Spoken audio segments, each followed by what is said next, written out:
जय भोले की हर हर महादेव, बम बम भोले। आज से मैं शिव महापुराण कथा सुना रही हूँ। प्रथम अध्याय। सौनक जी के प्रश्न करने पर सूत जी का उन्हें शिव पुराण की महिमा सुनाना। सुनिए। श्री सौनक जी ने पूछा, हे सूत जी, ज्ञान और वैराग्य सहित भक्ति से प्राप्त होने वाली विवेक बुद्धि कैसे होती है? साधु पुरुष किस काम क्रोध आदि विकारों का निवारण करते हैं? कलयुग में जीव असुर स्वभाव के हो गए हैं, उन्हें शुद्ध बनाने का उपाय क्या है?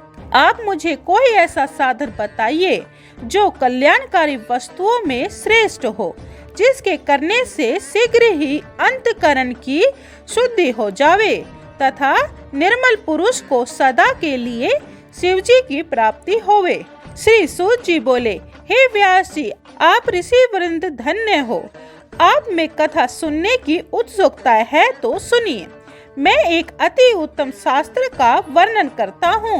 यह शास्त्र भक्ति उत्पन्न करने वाला, शिवजी को प्रसन्न करने वाला, काल रूपी सर्प का नाश करने वाला रसायन स्वरूप है। सर्वप्रथम इस शास्त्र को शिवजी ने अपने श्रीमुख से श्री स्कंद जी से कहा था, इसीलिए इसका नाम शिव महापुराण है। श्री संत कुमार जी ने महर्षि वेद व्यास जी से इस शास्त्र का वर्णन किया। व्यास जी ने लोक कल्याणार्थ इसे संक्षेप में कहा।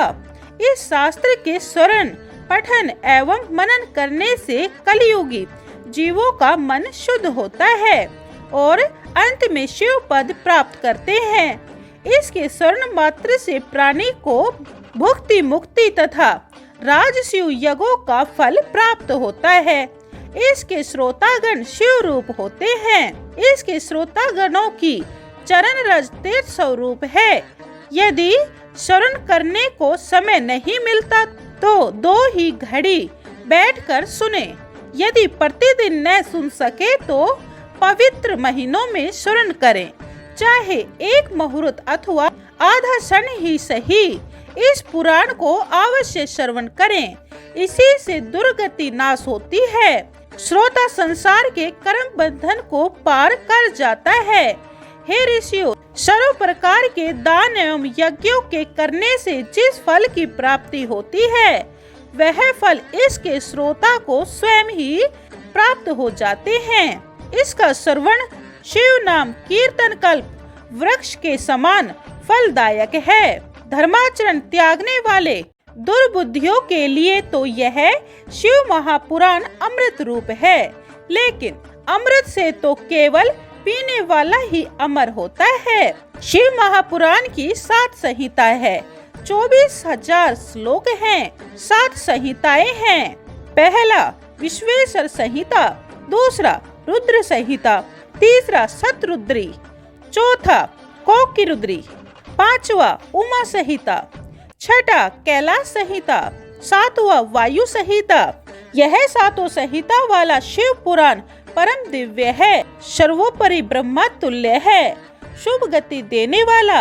इन 7 संहिता वाले शिव पुराण को जो पढ़ लेता अथवा मनुष्य इस पुराण का पठन पाठन नहीं करता, तब तक वह इस संसार में अज्ञानवश घूमता रहता है। जिस घर में इस पुराण की कथा होती है, वह घर तीर्थ तुल्य है और उस घर के मनुष्य के पाप नष्ट हो जाते हैं। सहस्त्रों अश्वमेघ एवं करोड़ों वाजपेयी यज्ञ इस शिव महापुराण को 16वीं कला के बराबर भी नहीं है।